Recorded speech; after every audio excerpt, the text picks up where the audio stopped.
Përshëndetje, unë jam Teuta dhe ky është epizodi më i ri i Troç. Dale ti nuk je Teuta. Çka u bo mëre? Na kanë hyrë hakerë në sistem, e kanë kriju versionin AI tonë. Na ndodhi edhe kjo. E po, ky është realiteti i kohës ku po jetojmë.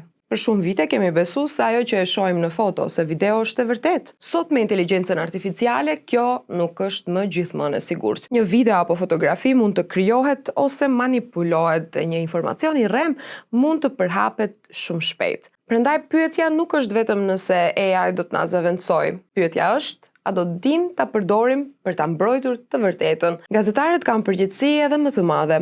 Ata duhet të verifikojnë çdo informacion dhe të përdorin inteligjencën artificiale si një mjet, jo si zëvendësim. Unë jam Teuta, ky është Troç.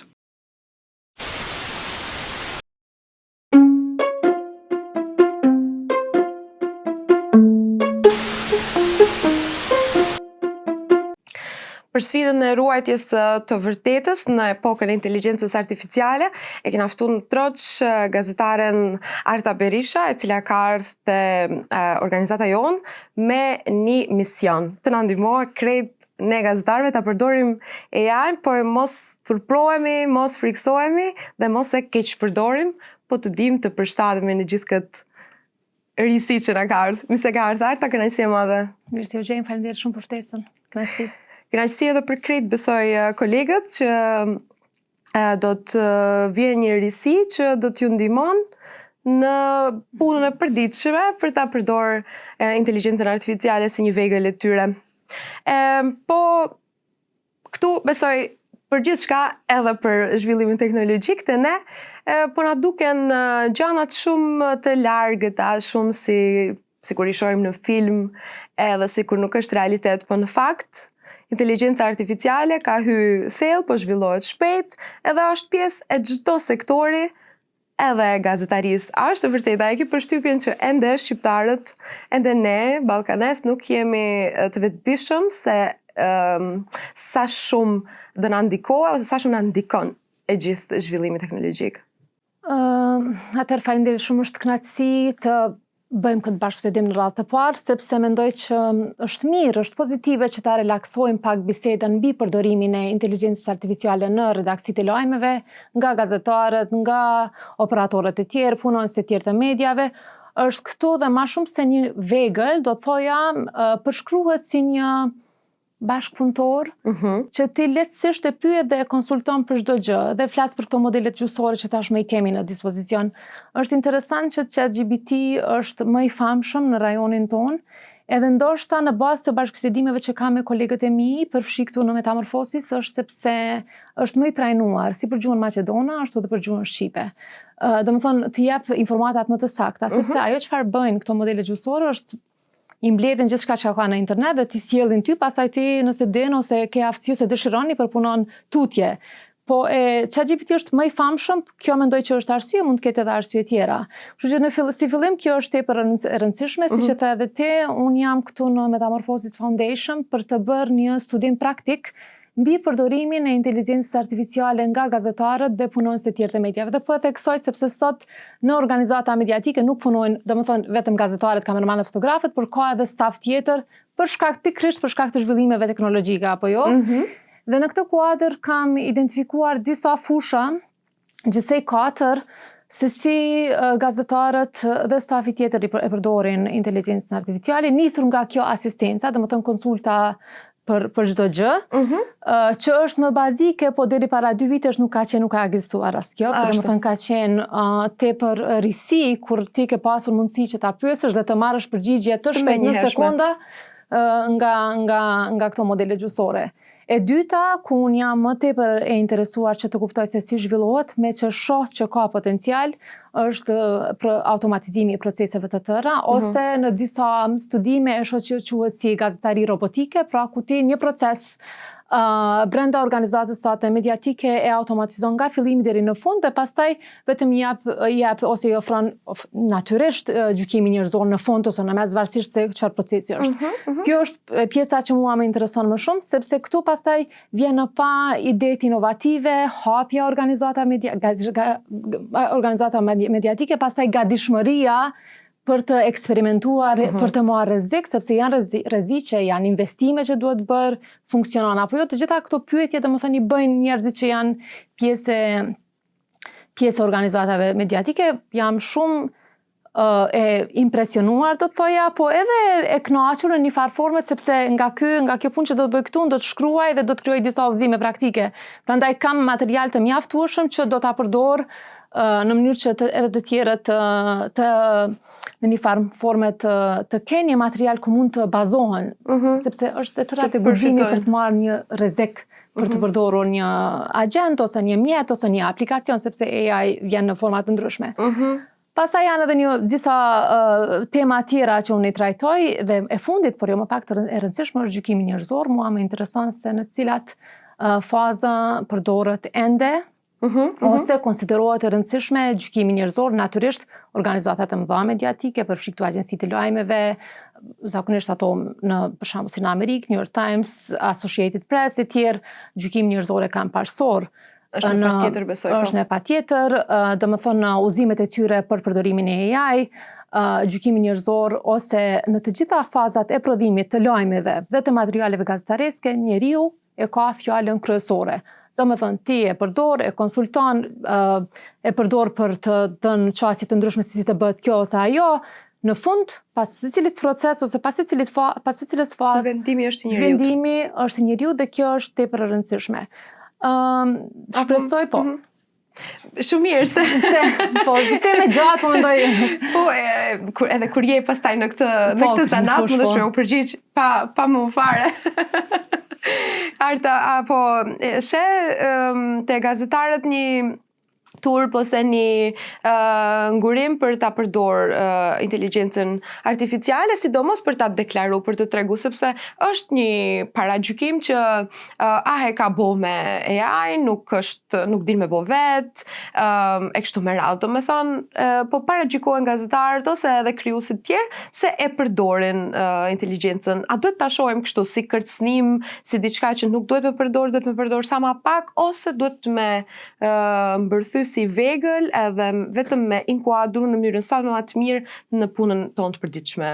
Unë mendoj që për aq kohë sa ne investojmë kohë në storjet tona, në materialet tona gazetareske, le të themi dalim në terren, intervistojmë njerëz, bazohemi në burime të shumta, bazohemi në dokumenta, bëjmë foto origjinale, bëjmë video origjinale dhe ato të gjitha janë të dukshme sepse përsyri njeriut, nëse ne përdorim inteligjencën artificiale për ta bërë atë punë më të mirë, nuk duhet të ndihemi të turpruar absolutisht, po edhe nuk kemi edhe nevojë ta deklarojmë këtë, domethënë kjo, sepse sot, siç tha edhe një koleg këtu nga Metamorfosi, sot po të hysh në Google, një Google search bëhet me AI, sepse Google automatikisht të dërgon në AI mode. Ashtu. Kështu që është, domethënë është pak, e kuptoj unë pse është ky hezitimi, sidomos në vendet tona, për shkak se gjendja e gazetarisë nuk është aty ku duhet të ishte. Po për këtë nuk i kanë fajt gazetarët, i kanë fajt gjithë shoqëria, sepse gazetaria nuk duhet shihet si është shkëputur nga sistemi tjetër, nga sistemi politik, social, ekonomik. Domethënë është pjesë, pavarësisht rëndësisë shumë të madhe në demokraci, gazetaria është pjesë e këtyre sistemeve të tjera dhe nëse ne kemi varfëri, nëse ne kemi sisteme politike jo stabile, natyrisht që edhe gazetaria domethënë nuk mund të jetë ndryshe. Në nivel tjetër. Por nëse gazetarët, siç thash edhe në fillim, i bëjnë gjitha këto veprime, nëse ata konsultohen dhe shfrytëzojnë AI sepse sfida sot është të mbrinte audiencat e shumta që janë jashtë. Dhe audienca është moshë ndryshme, kategori ndryshme, edukim me i ndryshëm. Kështu që ne duhet t'i arrijmë gjithë ata dhe për ta bërë këtë duhet të ndihmon AI, patjetër, sepse të jep një verzion dhe të jep shpejt.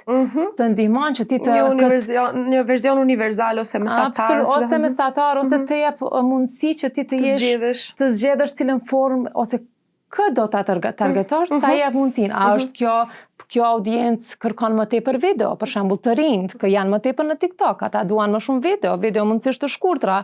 Kështu që ti nëse materialin tënd e kthen në një video të shkurtër me sugjerimin e AI, nuk është pse nuk ka arsye të turprosh. Kështu që jo, mendoj që për aq kohë sa e bëjmë punën mirë, punën që e kemi me ato standardet tona normative. Natyrisht në qoftë se zbatojmë ato, nuk kemi nevojë të ndjehemi të turpruar, përkundrazi duhet ta shfrytëzojmë. Patjetër, tani është bo vegël edhe vetëm e lehtëson të gjithë procesin.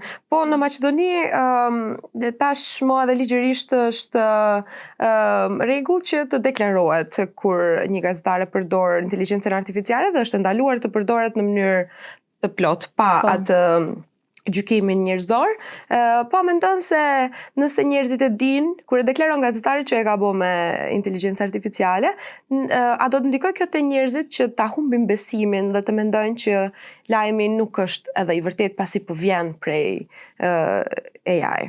Po. Varet në cilin proces të punës e përdor AI. Rekomandohet që gjithmonë drafti i parë të shkruhet nga njeriu, dhe pastaj të konsultohet, të vazhdoj dhe natyrisht edhe në fund para publikimit të mendja e njeriut ose njeriu ta verifikoj dhe të shkoj. Kjo nganjëherë është më shumë punë.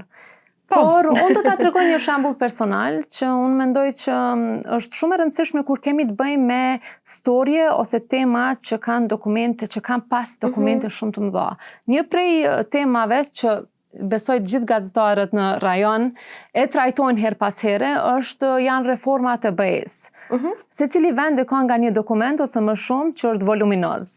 Leximi i atij dokumenti unë shpesh mendoj që nuk bëhet as nga ekspertët e BE-s, sepse janë shumë baja ndonë se ata thonë shpesh ju referohen.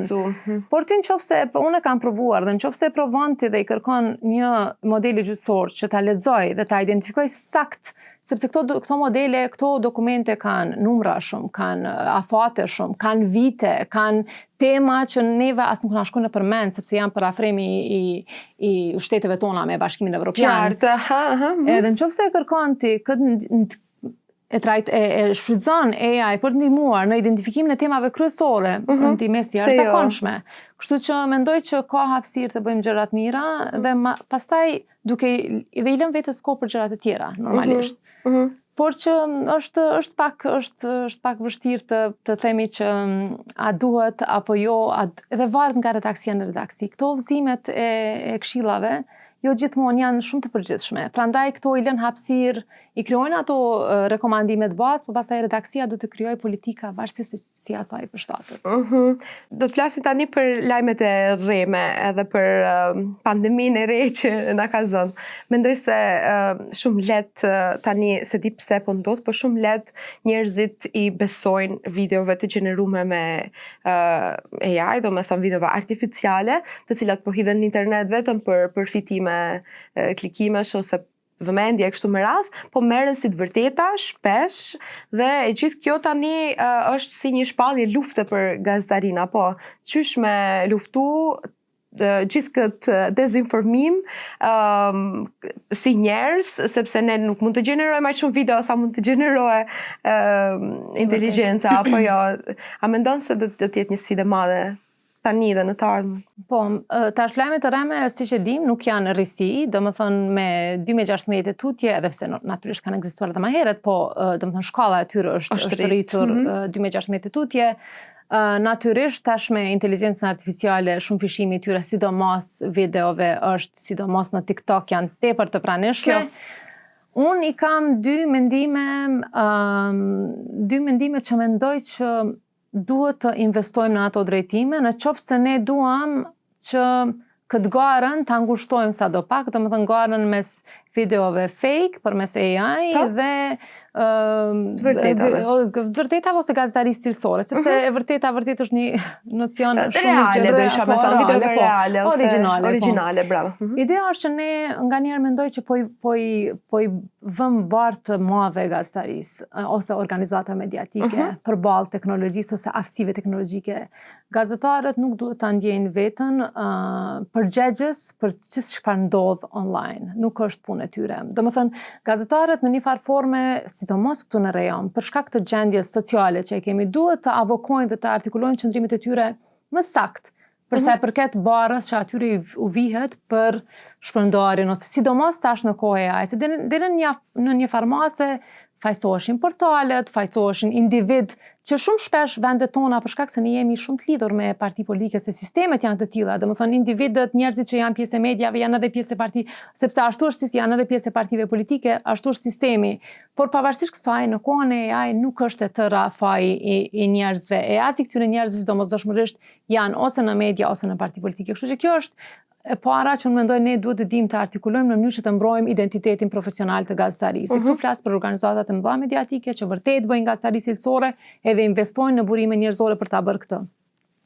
E dyta është duhet ndjekim hapin e kohës. Në qoftë se të rinjt kalojnë 1 deri në 6 orë në TikTok ose më shumë dhe ata çdo ditë konsumojnë materiale të vërteta, gjysmë të vërteta, AI e kështu me radhë, organizatat mediatike duhet të investojnë në atë formë të informimit. Domethënë çdo artikuj të gjatë që ne lexojmë çdo ditë në mediat, le të themi serioze, përfshime metamorfosis, çka nëse ne i ofrojmë edhe tentojmë t'i arrijmë edhe këto audiencat e reja përmes videove në TikTok, domethënë kështu të krijohet format i përshtatshëm. Ideja është që të ekspozohen të rinjt ndaj gazetarisë cilësore dhe kështu që ata në një moment do ta kërkojnë vetë sepse do ta shohin që ajo është çfarë u nevojitet në fakt, sepse unë vërtet besoj që gazetaria është një sistem shumë i rëndësishëm në demokraci dhe ne duke bërë tema, storje, publikime në interes qytetarëve, ata nesër kur do të shkojnë te kutitë e votimit për zgjedhur personat, ata do dinë më mirë se këtë do ta votojnë. Kështu që në këtë aspekt unë ndërlidh gazetarinë. Kështu që këto dy e para nuk duhet ta ndjejmë barrën për çfarëdo që ndodh në teknologji që ne është përgjegjësia jone aty japim zgjidhje. Jo. E dyta është duhet të investojmë të tentojmë ti tërheqim audiencat tona në format ose në formatet që ata i marrin ose i kërkojnë. Kështu mendoj që do të zvoglohet pastaj kjo zbrastira ose hendeku le të themi në mes të shumë AI pa gazetari cilësore, sepse është epoka e AI, epoka e mediave sociale. Bashkë kështu është e vërtet. Për të na ndihmuar atë që thash në fillim, tani besoj që është momenti mirë për ta shpjeguar pak më mirë se çfarë po krijoni në organizatën tonë bashkë me ty, për të ndihmuar gazetarët, po jo vetëm edhe qytetarët, po krijoni një agent AI. Po.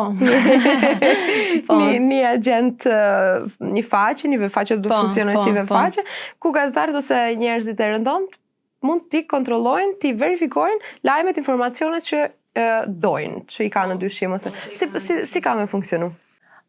Ne si organizatë e re nga Kosova kemi fituar një grant nga Metamorphosis Foundation për të krijuar një model AI, duke përdorur AI, i cili do të shfrytëzohet për të demaskuar lajmet e rreme në online.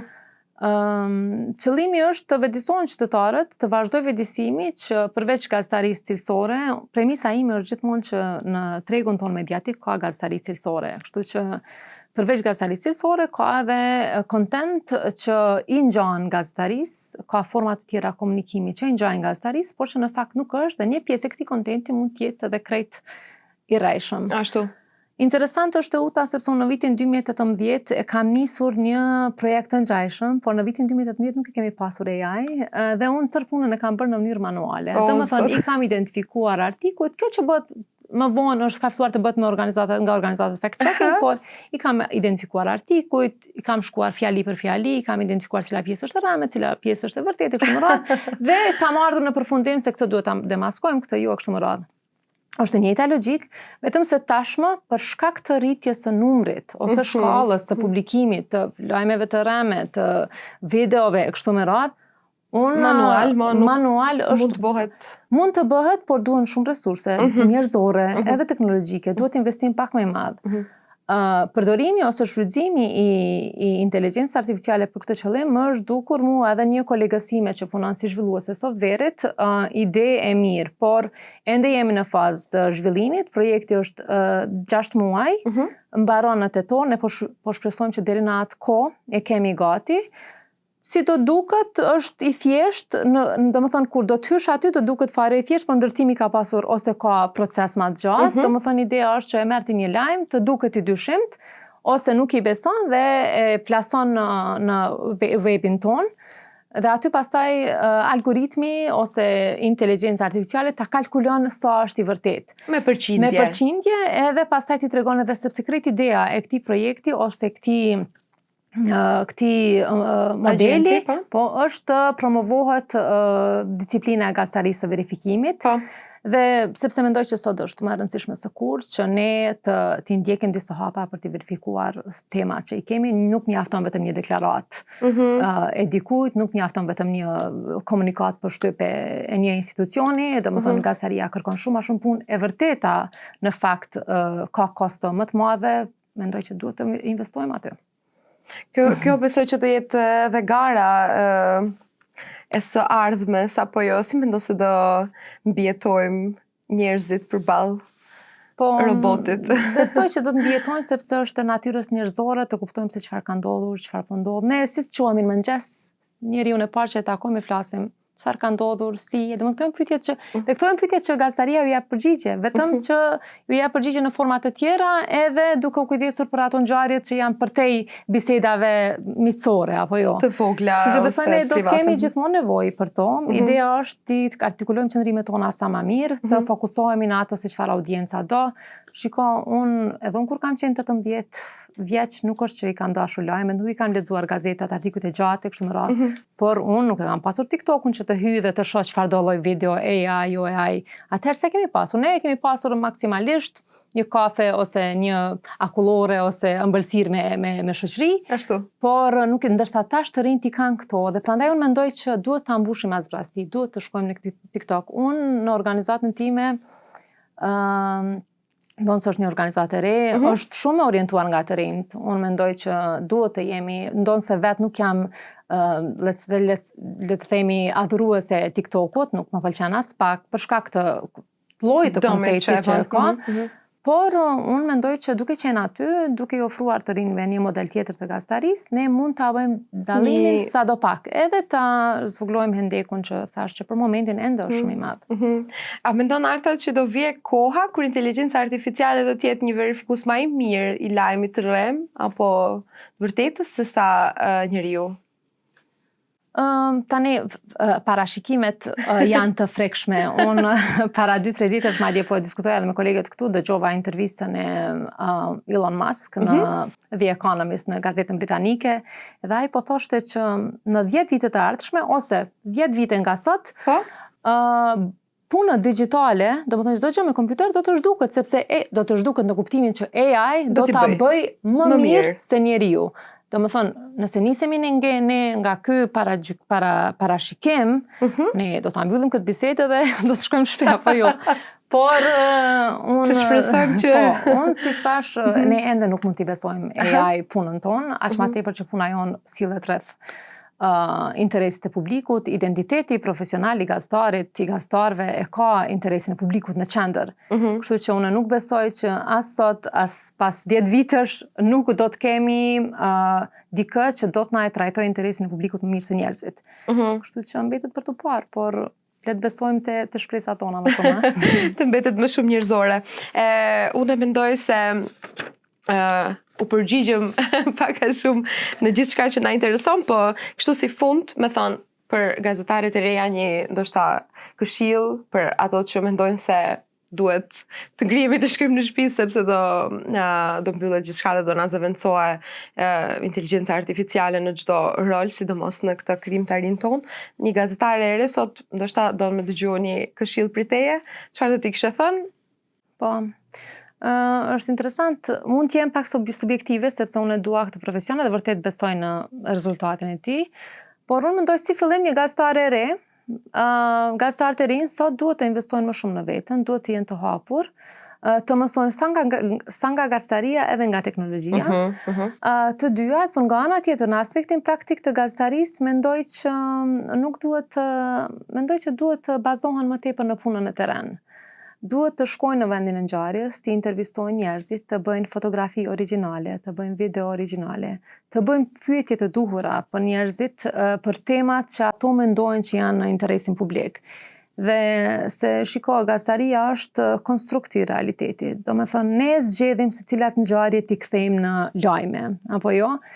Nëse ne zgjedhim që ngjarjet e duhura ti kthejmë në lajme, besoj që do të ketë vend edhe për gazetarët e rinj, kështu që nuk ka hapësirë për t'u friksuar, por kjo është çfarë do t'i thoja gazetarëve të rinj, por mendoj që në rajonin ton kjo vlen edhe për gazetarët më përvojë, sepse viteve të fundit, sidomos pas pandemisë, siç e theksove edhe ti, kemi një tendencë për të qëndruar më tepër në zyrë, për të përcjell ngjarjet më tepër nga domethënë kemi video live dhe i shikojmë nga live. Harrojmë që atje duhet të shkojmë që të intervistojmë disa njerëz që marrin pjesë, qoftë në protestë, qoftë në ndonjë aktivitet, kështu më. Mendoj që kësaj do t'i kthehet edhe më tepër. Këtij modeli të punës do t'i kthehet rëndësia me inkuadrimin e AI në punën tona.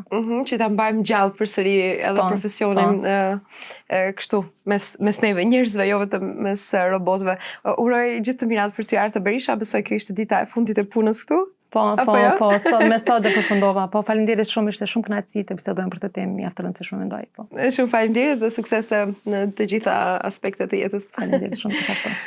Ky është Troç për inteligjencën artificiale në gazetari. I tham fjalët ashtu siç janë.